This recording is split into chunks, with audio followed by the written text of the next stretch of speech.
everyone. This is Hat Day, Thursday of Seuss Week, and I hope you have enjoyed it. I hope you have found lots of fun Seuss books, but most of all, that you have been reading. Reading is probably the best thing you can do to get smarter. It just is. Not only are you using all those parts of your brain that are involved when you're reading, but you're learning stuff every time you read. You're hearing how sentences go together, and then if you're reading nonfiction books, you're reading about information and things that you didn't know before. So reading is the best thing you can do to get smarter. So I hope you're doing lots and lots and lots of it. Not just this week, but all the time. And we're at the library to help you find books that you would love, because reading is fun too, and that would help you get smarter. Okay? Today, I want to share with you a book called Thidwick the Big-Hearted Moose. Lots of Dr. Seuss characters are ones that are very kind and helping other people, but a lot of times they have a character in them too that's taking a little bit of advantage because, like I said yesterday, Dr. Seuss teaches a lot of different lessons in his different books. So let's check out what Thidwick is doing.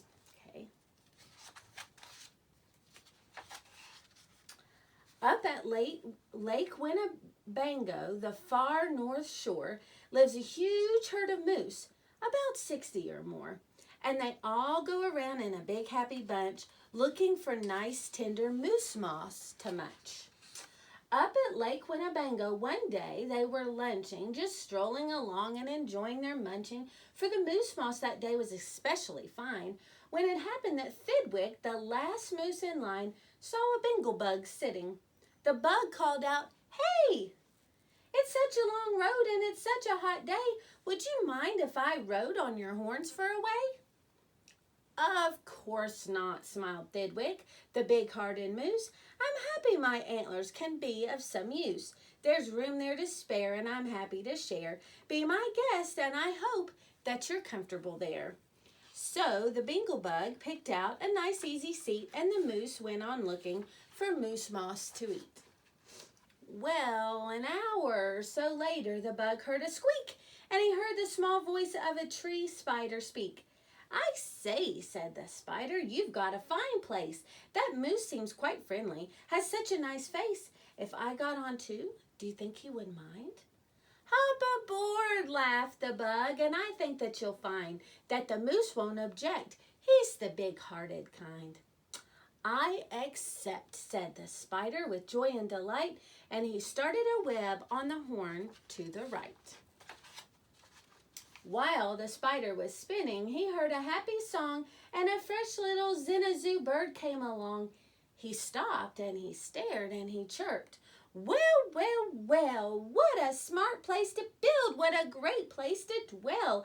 I've been living on trees ever since I was born, but here's something new.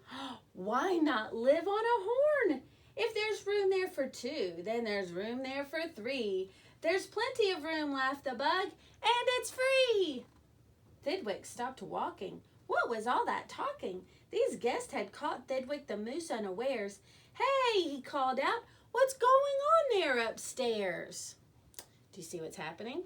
What's going to happen next, do you think? "Just building a nest, sir," the zinzazoo said, and began yanking hairs out of poor Thidwick's head, and he plucked out exactly 204. "Don't worry," he laughed, "you can always grow more." Then he dozed off to sleep in his fine moose hair nest. "This bird," murmured Thidwick, "is sort of a pest. But I'm a good sport, so I'll just let him rest, for a host above all must be nice to his guest. Besides, now it's getting quite late in the day, and surely tomorrow they'll all go away." But alas, the next morning the sun's early light brought to Thidwick's sad eyes a most unwelcome sight. "Meet my wife," said the bird. "I was married last night, and perhaps by the way I should mention to you that her uncle is coming to live with us too. You're a very fine host, so I knew you'd be willing." Then the uncle, a woodpecker, started in drilling. All Thidwick's friends shouted, "Get rid of those pests!" "I would, but I can't," sobbed poor Thidwick. "They're guests." "Guest indeed," his friends answered, and all of them frowned. "If those are your guests, we don't want you around. You can't stay with us because you're just not our sort." And they all turned their backs and walked off with a snort. Now the big friendless moose walked alone and forlorn, with 4 great big woodpecker holes in his horn. "What holes?" whispered Herman, a squirrel who spied them. "What holes to hide nuts in? Mind if I tried 'em?" "They're yours," called the woodpecker. "Get right inside 'em. This big-hearted moose runs a public hotel. Bring your nuts, bring your wife, bring your children as well." So the whole squirrel family all jumped on pell-mell. And the very next thing the poor animal knew, a bobcat and turtle were living there too. Now what was the big-hearted moose going to do? Well, what would you do if it happened to you? You couldn't say scat, because that wouldn't be right. You couldn't shout scram, because that isn't polite. A host has to put up with all kinds of pests, for a host above all must be nice to his guest. So you'd try hard to smile, and you'd try to look sweet, and you'd go right on looking for moose moss to eat. But now it was winter, and that wasn't easy, for moose moss gets scarce when the weather gets freezy. The food was soon gone. On the cold northern shore of Lake Winnebago, there just was no more. And all Thidwick's friends swam away in a bunch to the south of the lake where there's moose moss to munch. He watched the herd leaving, and then Thidwick knew he'd starve if he stayed here. He'd have to go too. He stepped in the water, then oh, what a fuss. "Stop!" screamed his guest. "You can't do this to us. These horns are our home, and you've no right to take our home to the far distant side of the lake." "Be fair," Thidwick begged, with a lump in his throat. "We're fair," said the bug. "We'll decide this by vote. All those in favor of going, say aye. All those in favor of staying, say nay." "Aye," shouted Thidwick. But when he was done, "Nay," they all yelled. He lost 11-1. "We win!" screamed the guest, by a very large score, and poor starving Thidwick climbed back on the shore. Then do you know what those pests did? They asked in some more. They asked in a fox who jumped in from the trees. They asked in some mice, and they asked in some fleas. They asked a big bear, and then, if you please, came a swarm of 362 bees. Poor Thidwick sank down with a groan to his knees. And then came something that made his heart freeze. Bullets came zinging right past Thidwick's face. Guns were banging all over the place. "Get that moose, get that moose," Thidwick heard a voice call. "Fire again and again and shoot straight one and all. We must get his head for the Harvard Club wall." Thidwick took to his heels with that load on his head. With 500 pounds on his horn, the moose fled. He could have run faster without all those pests, but a host above all must be nice to his guest. Up canyon, off cliff, over wild rocky trail, with bullets bouncing around him like hail, up gully, through gulch, and down slippery sluice, with his hard-hearted guest raced the soft-hearted moose. They finally had him. Because of those pests, he had run out of luck. Because of those guests on his horn, he was stuck. He gasped. He felt faint, and the whole world grew fuzzy. Thidwick was finished completely.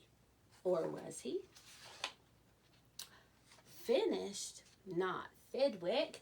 Decidedly not. It's true he was in a most terrible spot.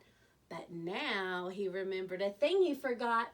A wonderful something that happens each year to the horns of all moose and the horns of all deer. Today was the day Thidwick happened to know that old horns come off, so that new horns can grow. And he called to the pest on his horns as he threw them, "You wanted my horns, now you're quite welcome to 'em. Keep 'em, they're yours. As for me, I shall take myself to the far distant side of the lake."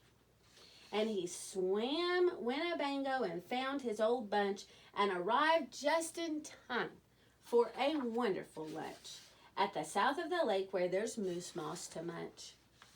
His old horns today are where you knew they would be.